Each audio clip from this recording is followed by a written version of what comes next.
গরু কিনতে গিয়া জোহরের নামাজ, আসরের নামাজ, মাগরিবের নামাজ, এশার নামাজ, এক ওয়াক্ত নামাজও আমনে পড়লেন না, আমনে গরু কিনতেন গিয়া।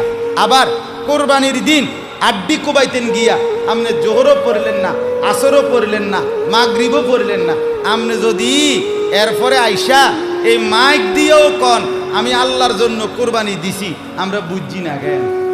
আমরা সিরা খাই, আমরা সিরা খাই, হ্যাঁ আমরা অনন্য ভাত খাইছি, এই মাত্র ভাত খাইছি, আগে তো খাইছি, আজকেও তো বেশিক্ষণ হয়েছে না ভাত খাইছি। কি সিরা চাবাই আমি বুঝি না কথা বলে। অতএব আমনে মানে উনি মনোযোগ দিয়ে কোরবানি দেয়, এটা হলে মানে মনোযোগী কোরবানি, একেবারে খুব যত্ন নিয়া মনোযোগ দিয়া কোরবানি করতে আছে।